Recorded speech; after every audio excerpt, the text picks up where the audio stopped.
사도 바울은 로마 감옥에서 에베소에 있는 성도들에게 긴 편지를 썼습니다. 에베소서는 총 6장으로 되어 있는데 1장부터 3장까지는 교리적인 내용을 썼습니다. 그리고 4장부터 6장까지는 실천적인 면, 성도들이 어떻게 교회 안에서 실천해야 될 것인가, 성도들 생활에서 어떻게 실천해야 될 것인가를 편지를 통해서 가르쳤습니다. 특별히 4장의 말씀은 교회가 하나님을 교훈하고 있습니다. 그 이유는 교회의 기본적인 요소가 다 하나이기 때문에 그렇습니다. 바울이 에베소 교회 성도들에게 가르쳐준 대로 기도 하나요, 믿음도 하나요, 세례도 하나요, 하나님도 하나임을 강조합니다. 그래서 에베소 교회 성도들은 하나가 되어야 하고 또 이방인이나 유대인도 하나가 되어야 할 것을 말씀하고 있습니다. 어떤 면을 보면 이 4장에서 보면은 교회의 통일성을 강조하고 있습니다. 하나다. 하나님 안에서, 그리스도 안에서 하나다. 이렇게 말씀해주고 있습니다. 사도 바울이 에베소 교회를 향하여 권면하는 이 말씀은 오늘 우리에게도 유효한 말씀입니다. 하나님 안에서 한 소망을 가지고 한 믿음을 가지고 하나 될 것을 촉구하시는 주님의 음성으로 들어야 됩니다. 오늘 이 말씀을 통해서 우리가 세상 문화와 세상 풍조에 흔들리지 않고 성령으로 하나 되어서 주의 뜻대로 살아가는 성도들이 되어야 할 줄로 믿습니다. 신강교회 성도들, 에베소 교회 성도들에게 바울이 당부했던 것처럼 성령으로 하나됨을 나타냅니다. 하나가 되는 성도들, 하나가 되는 교회가 되기를 주님의 이름으로 부탁을 드립니다.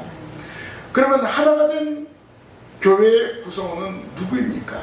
사도 바울은 너희가 부르심을 받은 일에 합당하게 행하여 라고 말씀하고 있습니다. 그러면 부르심을 받은 자들은 과연 누구인가? 바울은 바로 하나님의 구속의 은혜를 받은 성도를 가리킵니다. 즉 하나님의 택한 백성들입니다. 사도 바울은 로마 감옥에서 에베소 교회 성도들을 향하여 하나님의 택함을 받은 성도라면 하나가 되어야 할 것을 권면하고 있습니다. 교회 안에 우리가 모였습니다. 바로 모인 여러분 한 사람 한 사람은 하나님의 택한 성도요, 하나님의 택한 자녀입니다. 그렇기 때문에 하나됨을 힘써 지켜야 합니다. 하나가 되어야 될 가장 큰 이유는 무엇입니까? 하나님으로부터 택함을 받았기 때문에 그렇습니다. 하나님으로부터 택함 받은 사람은 하나님의 자녀입니다. 그래서 우리가 하나님 아버지라고 부르고 있지 않습니까? 하나님이 택하였다는 것은 하나님이 우리를 부르셨다는 것입니다. 여러분의 의사와 관계없이, 내 의사와 관계없이 하나님은 우리를 부르셨습니다. 그래서 우리는 부르심에 감사해서 하나님께 예배하고 하나님께 영광을 돌리는 것입니다. 원래 우리는 어떤 존재였습니까? 허물과 죄로 죽었던 존재였습니다. 이런 존재가 하나님의 택함을 받고 하나님의 부르심을 받고 구속의 은혜를 받았습니다. 구속의 은혜를 누린 사람 모두 다 하나님의 택한 백성이기 때문에 그렇습니다. 그래서 우리는 하나님의 택한 백성이기 때문에 우리의 정욕과 우리 욕심대로 살아갈 수가 없습니다. 설령 그렇게 살려고 해도 하나님이 그것을 막아주십니다. 에베소 교회 성도를 향해서 편지를 보내는 사도 바울 어떤 사람이었습니까? 죄인 중에 괴수였습니다. 바리새인으로 율법에 능통한 사람이었습니다. 예수 그리스도를 믿는 성도들을 옥에 가두고 심지어 죽이기까지 한 그런 사람이었습니다. 도저히 용서받을 수 없는 죄인인 그가 하나님의 선택으로 다메섹에서 부름받았습니다. 그리고 이방인을 위한 사도가 되었습니다. 사도 바울이 이렇게 하나님의 일을 할 수 있었던 것은, 주님의 복음을 증거할 수 있었던 것은 하나님의 부르심을 받았기 때문입니다. 자기의 의사와 전혀 관계없이 바울의 의사는 무엇을 했습니까? 예수 믿는 사람이면 옥에 가두고 모두 다 모조리 잡아들이려는 그런 의사였습니다. 그런데 하나님은 그를 붙잡으신 것입니다.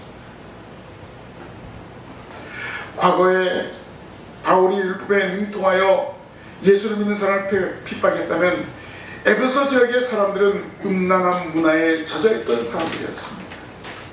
그리고 마술과 우상 숭배에 빠졌던 복음의 변방지대에 있던 사람들이었습니다.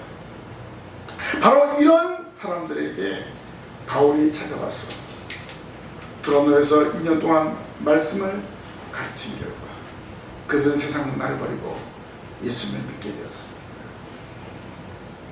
지금 에베소 유적에 보면요, 유적을 가보면요, 많은 그 우상들, 그런 어떤 신전들이 있는 것을 알 수 있습니다. 그런 상황에서 바울에게 가르침 받고 그들이 예수님께로 돌아오게 되었습니다. 얼마나 놀라운 일입니까? 당시 마술을 행하던 사람들이 마술책을 불살라버리는 결단하기도 했습니다. 마술사들이 하나님의 자녀로 살아갈 것을 결단하기 때문에 더 이상 사람들의 눈시름을 하던 그 책을 다 불살라버린 것입니다. 마술사로 사는 것보다 하나님의 자녀로 살아가는 것이 더 귀중함을 깨닫게 되었습니다. 사도 바울은 로마 감옥에 있으면서 성도들에게 다시 한번 하나님의 선택하심과 부르심을 깨닫게 하고, 이렇게 하나님의 택함받은 자녀이기 때문에, 택함받은 성도이기 때문에 하나가 되어야 될 것을 강조하고 있습니다. 처음 사랑을 서서히 잊고 사는 에베소교회 성도를 향하여 하나님으로부터 부름받은 자녀임을 깨닫게 하고, 다시 한번 그 뜨거운 열정으로 하나가 됨을 힘써 지켜야 될 것을, 헌신할 것을, 충성할 것을 서신을 통해서 권면하고 있습니다. 오늘 저와 여러분은 마찬가지입니다. 하나님의 부름받은 성도인 줄로 믿으시기를 바랍니다. 자녀로 부름받았습니다. 에베소 교회를 향한 그 권면을 우리가 깨닫고 후반기에 하나님의 자녀로서, 부름받은 자녀로서 하나님을 힘써 지키며 헌신하는 이 자리에 참여한 여러분들이 되어야 할 줄로 믿습니다. 가정에서 부모와 자녀가 하나가 될 때 그 가정은 행복한 가정이 될 수 있습니다. 신강교회가 하나님이 세우신 하나의 공동체이기 때문에 우리는 하나님을 힘써 지키는 성도가 되어야 합니다. 하나님이 우리를 선택하여 주시고 하나님이 우리를 불러주시기 때문에 우리는 한마음 한뜻으로 주의 몸된 교회를 위해서 수고하고 헌신하는 성도가 되어야 합니다. 본문 2절에 보면은 모든 겸손과 온유로 하고 라고 했습니다. 이 말은 무슨 말입니까?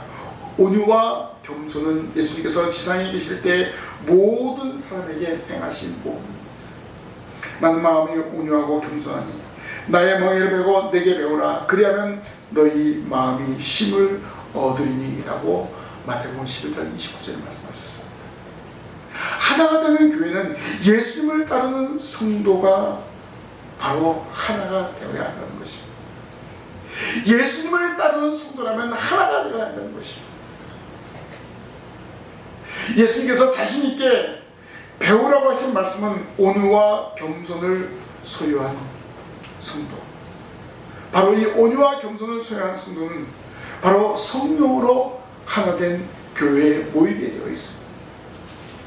예수님의 온유와 겸손을 따르는 성도라면 교회 안에서 하나됨을 이루어야 한다는 그런 말씀입니다.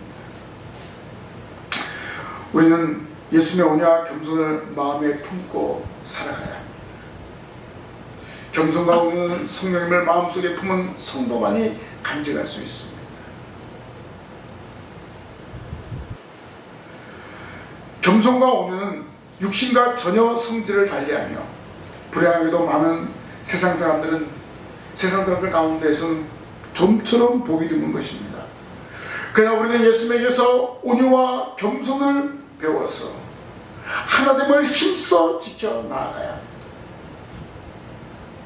나는 마음이 온유하고 겸손하니 내게 배우라고 했습니다. 우리가 주님의 온유와 겸손을 배우기 때문에 끊임없이 하나됨을 힘써 지켜나가야 합니다. 여기서 겸손은 무엇입니까? 우리가 잘 알고 있죠. 자신을 낮추는 마음입니다. 예수님이 어떻게 낮추셨습니까? 하늘 보좌를 버리시고 이 땅에 내려오셨습니다. 이것처럼 겸손한 게 어디 있겠습니까? 예수님이 이 땅에 오신 것이 바로 겸손입니다. 그래서 어거스틴은 겸손을 가장 중요한 그리스도인의 도덕이라고 하였습니다. 우리는 겸손함으로 예수님 몸된 교회 안에서 헌신해야 됩니다. 나를 드러내기보다도 겸손하게 주님으로부터 배운 이 겸손을 나타내어야 합니다. 다른 사람이 나를 알아주기 바라는 마음에서 봉사와 헌신해서는 안 됩니다. 예수님처럼 겸손하게 모든 일들을 감당하는 성도들이 되시기를 바랍니다. 그리고 온유는 무엇입니까? 다른 사람들을 부드럽게 대하는 태도가 온유입니다. 하나님께 대해서는 기쁘게 복종하는 것입니다. 또 예수님께서 하나님의 뜻에 복종하여 이 땅에 화목제물 되어지는 복종이 바로 온유입니다. 이렇게 예수님께서 하나님을 기쁘시게 한 것처럼 우리도 온유함으로 하나님을 기쁘시게 하는 성도가 되어야 합니다. 예수님이 산상수훈을 통해서 온유한 자는 복이 있나니 땅을 기업으로 받을 것이며 라고 교훈하셨습니다.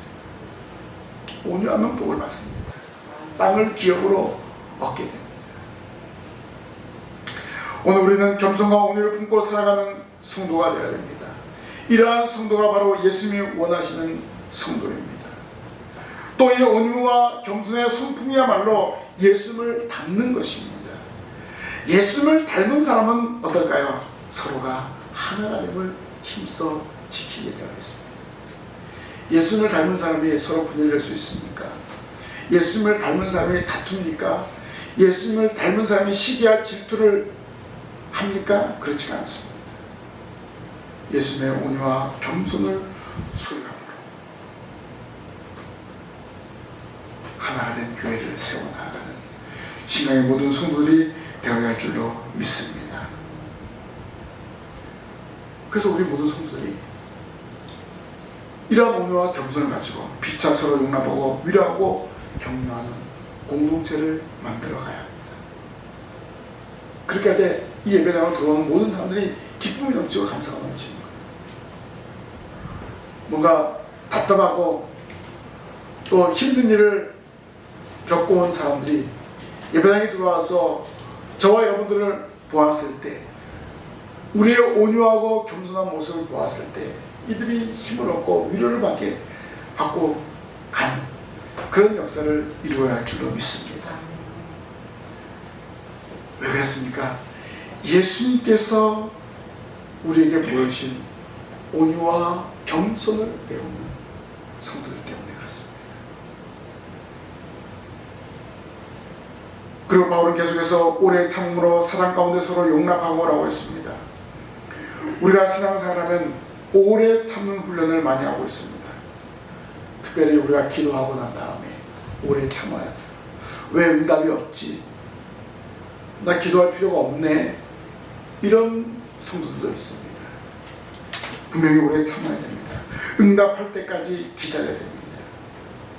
교회가 세워지고 부흥할 때까지 기다릴 수 있어야 됩니다. 우리가 오래 참는 일에 하나가 되어야 합니다. 참고 견딜 때 하나님의 놀라운 은총이 예비되어 있음을 깨닫기를 바랍니다. 참지 못하면 결국 넘어지거나 불평불만을 토해낼 수밖에 없습니다. 우리가 오래 참음으로 하나님을 힘써 지키는 성도들이 되시기를 바랍니다. 예수님께서 우리를 향해서 오래 참으셨습니다. 끝까지 참으시는 거예요. 언제까지? 돌아올 때까지 참는 거예요. 예수님께서 탕자 비유를 통해서 둘째 아들을 어떻게 합니까? 아버지는 끝까지 참고 기다립니다. 아버지께로부터 받은 그 재산을 다 허비하고 왔음에도 불구하고 기쁨으로 맞이하는 그 비유의 말씀을 들었습니다. 주님은 우리가 돌아오는 것을 기뻐하시는 거예요. 끝까지 참고 기다리시는 예수님의 그 마음을 우리가 깨닫고 인내하면서 기도하며 나아가는 우리 모든 성도들이 되시기를 바랍니다. 마지막으로 3절 말씀 보니까 평안의 맹줄로 성령의 하나 되게 하신 것을 힘써 지키라고 했습니다. 성령님은 모든 성도들을 하나가 되게 하십니다.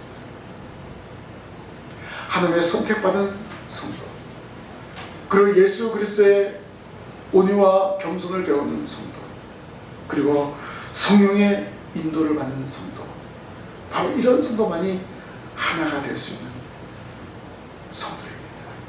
이런 성도가 있을 때 하나가 된 교회를 만들어 가는 것입니다.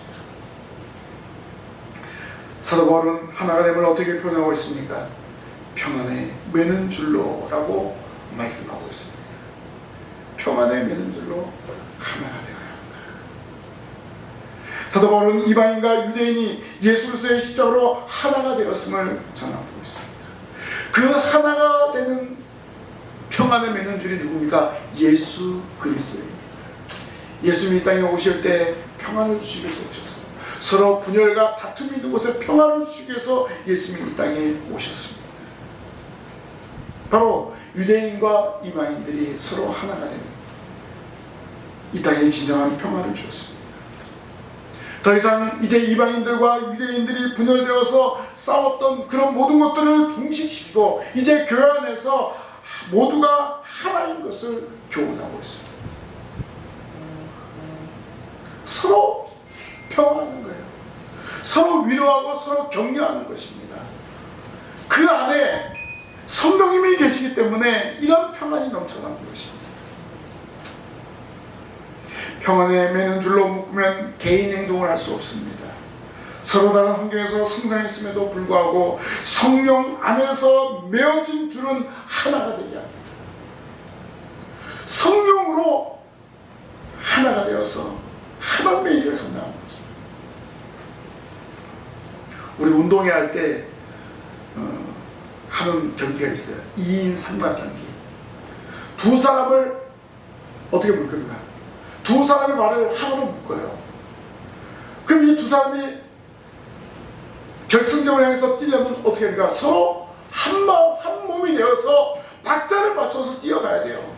아, 내가 먼저 가야지 하고 가면은 어떻게 합니까? 넘어지게 되는 거예요. 2인 삼각경기의 특징이 그거예요.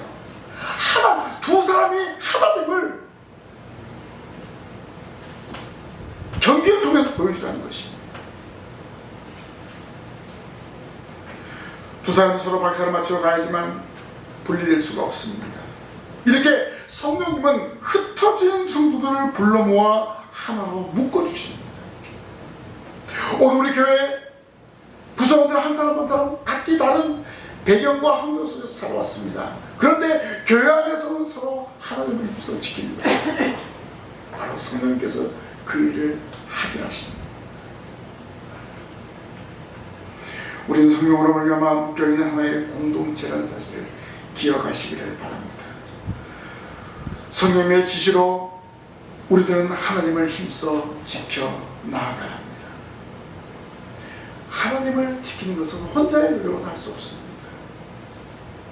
모든 성도들이 서로 연결되어 있음을 깨달아야 됩니다. 서로 연결되어 있습니다. 진주가 있습니다. 그 진주를 아름답게 하려면 어떻게 합니까? 목걸이를 만들어서 줄로 서로 연결을 시켜야지만 아름다운 진주 목걸이가 될 수 있는 거예요. 서로가 연결될 때 아름다움을 나타내게 될 줄로 믿습니다. 우리가 하나님 안에서, 예수님 안에서, 성령 안에서 하나가 되어서 아름다운 신광의 공동체를 세워나가시기를 주님의 이름으로 부탁을 드립니다. 하나님을 지키는 데 있어서 우리가 조심해야 될 것은 나 하나쯤이야. 아니, 나 하면 다른 사람이 하겠지라는 그런 아니라는 생각을 벗어버려야 됩니다. 내가 빠지면 교회 공동체가 무너진다는 사실을 잊지 마시기 바랍니다. 여러분, 이가 고르게 있는데 여기 이 하나 빠지면 보기 좋아요? 보기 싫어요? 보기 싫어요. 우리 그런 의식을 가져야 돼요.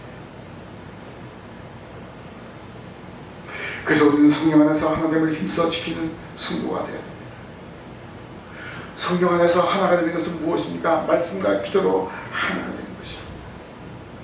찬양으로 하나가 되는 것입니다. 이렇게 모여서 예배할 때 신강교회 부흥이 일어나고, 이렇게 한 마음으로 하나님께 영광을 돌릴 때 하나님께서는 우리와 함께 하실 것입니다. 그래서 내 생각을 벗어버려야 됩니다. 내 마음속에서 역사하시는 성령님의 도우심을 구하고 나아가는 이 자리에 참여한 우리 모든 성도들이 되시기를 주님의 이름으로 부탁을 드립니다. 아멘. 하나가 된 교회는 하나님의 선택한 성도들이 모인 신광교회입니다. 하나가 된 교회는 예수님을 따르는 성도들이 모인 신광교회입니다. 하나가 된 교회는 성령님의 지시를 받은 성도들이 모인 신광교회입니다. 결국 뭡니까? 하나가 된다는 것은 삼위 하나님께서 교회에 주신 명령입니다. 삼위 하나님이 함께 하실 때 하나가 되는 것입니다. 우리는 삼위 하나님의 위대한 명령에 순종하는 성도가 되어야 합니다. 예수님이 지상에서 마지막 철회를 하시면서 기도한 내용이 바로 하나 되게 하는 것을, 하나 되게 할 것을 기도했습니다. 요한복음 17장 11절에 거룩하신 아버지여, 내게 주신 아버지의 이름으로 그들을 보존하사 우리와 같이 그들도 하나 되게 하옵소서라고 기도하셨습니다. 그러면 교회가 하나 되고 성도가 하나 되는 것은 무엇입니까? 예수님의 명령입니다. 우리가 예수님의 그 명령을 깨닫고 전심전력을 다해야 하는 성도가 되시기를 바랍니다. 하나님으로부터 부름받은 성도가 분열되는 것은 죄 아닙니다. 그것은 불신앙의 수치입니다. 이제 우리는 성령으로 하나 되어서 하나님의 귀한 일들을 감당하는 믿음의 성도들이 되시기를 바랍니다. 하나가 되는 것이 예수님의 명령이요, 예수님의 교회를 향하여 지금도 행하시는 간절한 기도임을 깨닫기를 바랍니다. 내 주장을 버리고 겸손히 주님 말씀 앞에 귀를 기울이시기를 바랍니다. 예수님의 마음을 품고 나아가시기를 바랍니다. 일치와 하나됨을 명령하신 예수님의 말씀을 시행하는 성도가 되시기를 바랍니다. 성도 여러분, 우리는 하나님의 택함 받은 성도입니다. 예수님의 마음을 품고 나아가는 성도입니다. 성령께서 지금도 우리 가운데 역사하셔서 하나됨을 이루게 하십니다. 바로 삼위 하나님의 역사로 우리가 부름받았고 우리 하나님의 자녀가 되었고 이 자리에 나왔음을 깨닫고 우리 한 사람 한 사람이 이러한 심정을 가지고 교회를 위해서 헌신하고 충성하시기를 바랍니다. 내 생각, 내 모습을 벗어버리고 하나됨을 위해서 시작할 줄 알아야 됩니다. 성령으로 하나가 된 교회를 만들어 가기 위해서 예배의 성공자로 살아가는 성도가 되시기를 바랍니다. 삼위 하나님의 위대하신 뜻을 깨닫고 하나님께 하신 것을 힘써 지키며 나아가는 이 자리에 참여한 우리 모든 성도들 되기를 주님의 이름으로 간절히 부탁을 드립니다. 아멘. 기도하겠습니다. 하나님 은혜 감사합니다. 저희들을 택하여 주시고 예수님의 온유와 겸손을 배우게 하시고 성령의 인도로 예배하며 하나님께 영광을 돌릴 수 있도록 은혜 베풀어 주심을 감사합니다. 이렇게 저희들이 하나님의 백성으로 살아갈 수 있고 하나님의 자녀로 살아갈 수 있음을 감사하면서 우리 모든 성도가 하나님을 힘써 지켜나갈 수 있도록 주시옵소서. 저희들이 하나가 될 때 교회가 바로 세워지게 될 줄로 믿습니다. 이러한 믿음을 가지고 기도하며 나아갈 수 있도록 인도하여 주시옵소서. 날마다 성령의 도우심을 구합니다. 성령님, 저희를 통해서 신광교회가 세워지게 하시고 신광교회가 부흥되는 역사를 이루게 하여 주시옵소서. 저희들이 하나가 될 때 신광교회가 바로 세워지고 부흥하는 역사가 나타나게 될 줄로 믿습니다. 이러한 믿음을 가지고 날마다 전진하게 하여 주시옵소서. 이 말씀 한번에 새기며 살아가게 하실 줄 믿사옵고 예수님 이름으로 기도하옵나이다. 아멘.